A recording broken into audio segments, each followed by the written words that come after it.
C. Stachura. C. Welcome. Thank you so much.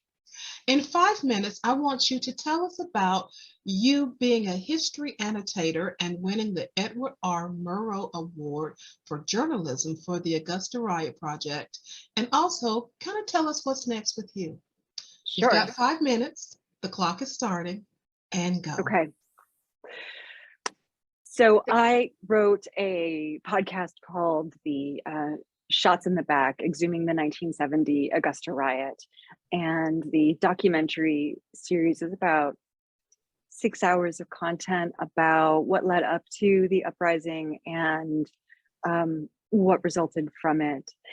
That the Edward R. Murrow Award is a national award for just quality journalism. And this particular one was for diversity, equity, and inclusion, because the podcast isn't told from the historical record, but from the point of view of the people who were involved.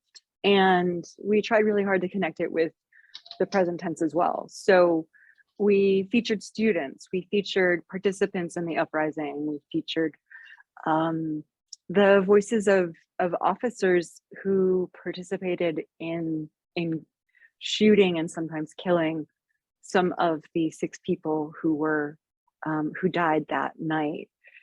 So it was a huge honor to get that award, to know that the series resonated so much with people, enough to bring me to New York and hand me a plaque for it. And there were a lot of other people involved.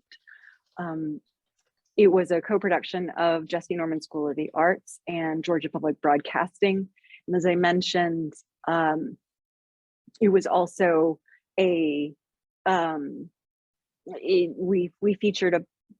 included probably 30 interviews, but we completed about 50 interviews and also reviewed well over 1,000 pages of documents on the riot, both documents we got declassified and documents that we just dug up.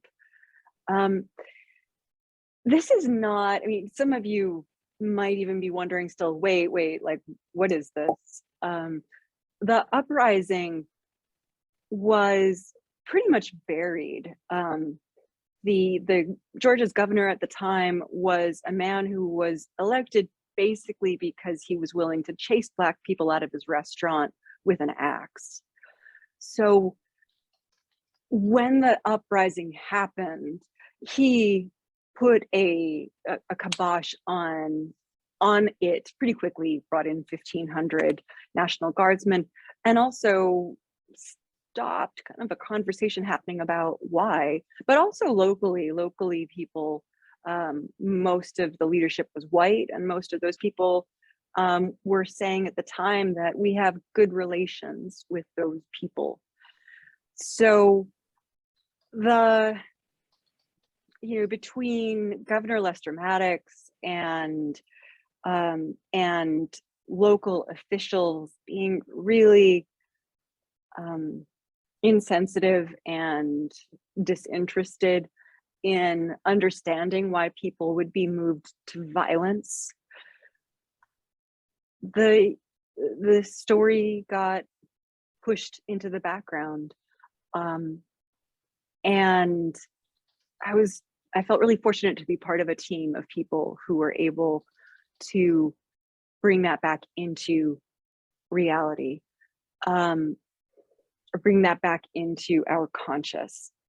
And part of the reason that was valuable for me, the reason that I went after this, but that event changed Augusta's history for a lot of people. But by not telling that story or communicating, it's when we don't know our history, we don't know what's going to come next. But also, I guess, what happened to Augusta's Black community? So for me, I am now working on other projects that take a look at individual lives and how they make meaning out of that, and I hope to get another big project after learning more about what makes life meaningful for people.